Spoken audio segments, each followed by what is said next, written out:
let us start. And I'm so glad that you people are all here. This is our 12th North American Zoroastrian religion Tele Class. And as our tradition, we always remember what is the day and a month of our three calendars. So today it is Roj Ashishwang in all the three calendars, believe it or not. And since month is Meher, Kadmi month is Ava, and firstly month is Aspanda, the last one. So tomorrow the Muktad of firstly Muktad will start on Roj Astad with the first 5 days of Panje Ke, and the next Gatha 5 days of Panje Me. We wish all of them a very happy Muktad celebrations. Today Sunday, March 10th, 2013, and thank you for being here because we lost 1 hour. Hope we can make it up sometime. Okay, so let's welcome all the people from all over, Tampa Bay, Orlando, Miami, all over North America. And a special welcome to our friends Kersi and Dolly Munshi for all arrangement to set up telephone bridge and keeping track of it.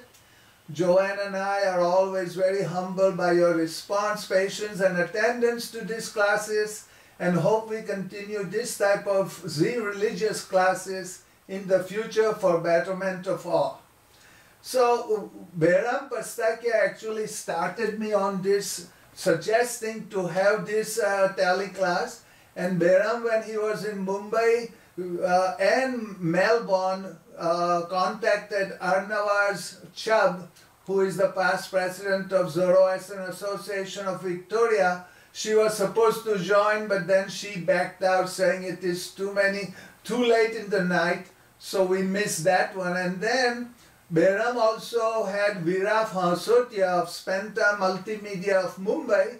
He wants to have a simultaneous telecast in Mumbai with a translation, continuous translation in Farsi for our Farsi people.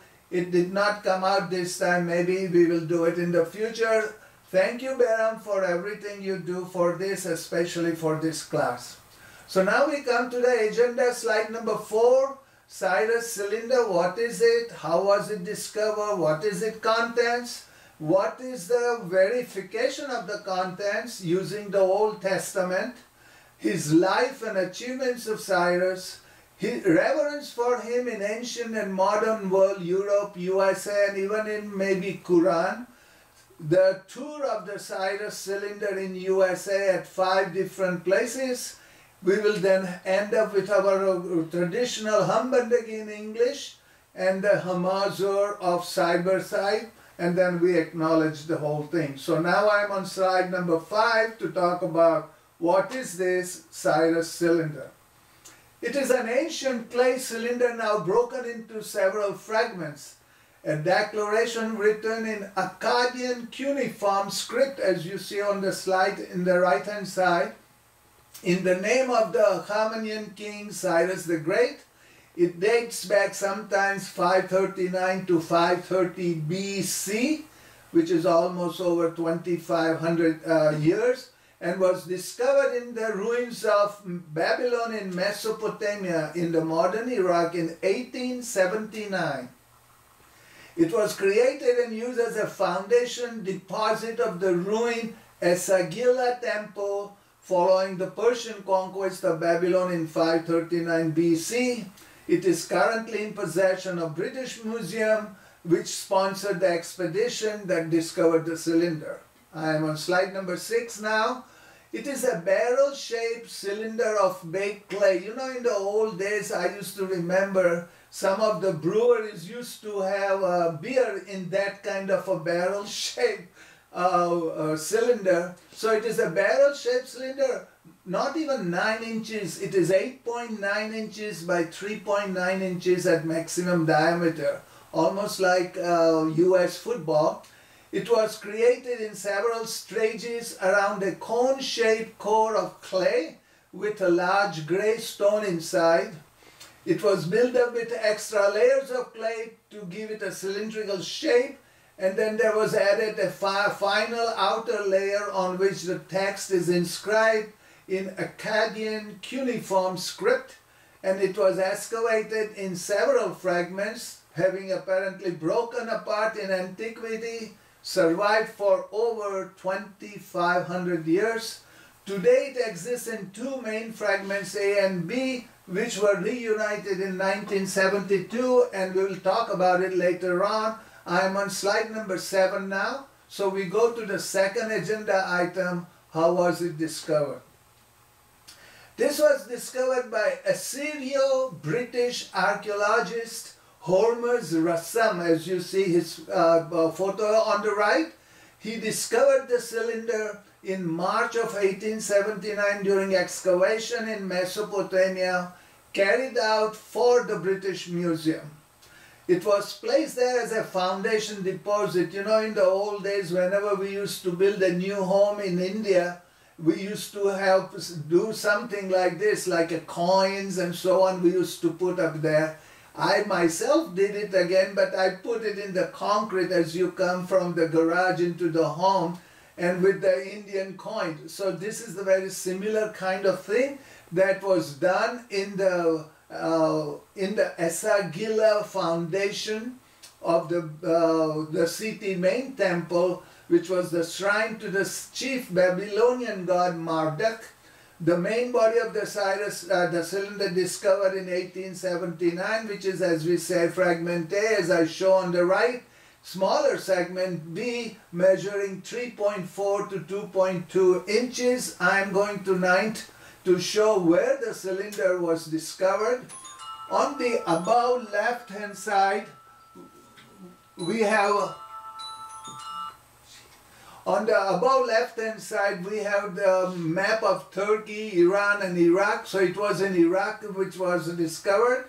And the Babylon has a space called Mesopotamia. This is a Greek word meaning land between the rivers Tigris and Euphrates, as you see in lower left hand corner.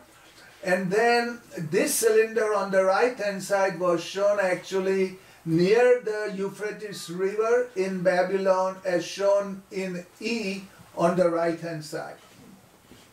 So the smaller segment B, as we talked about, it is 3.4 inches to 2.2 inches. It was acquired by J.B. Neese of Yale University, of all the people, from an antiquities dealer. How the dealer got it, we don't know. The fragment must have been apparently broken off from the main body. It was not confirmed as part of the cylinder from all the way until 1970, when Paul Richard Berger of the University of Munster definitively identified this from the cylinder. Yale University lent a fragment to British Museum, they call it temporarily, but in practice indefinitely, in exchange for a suitable cuneiform tablet from the British Museum collection.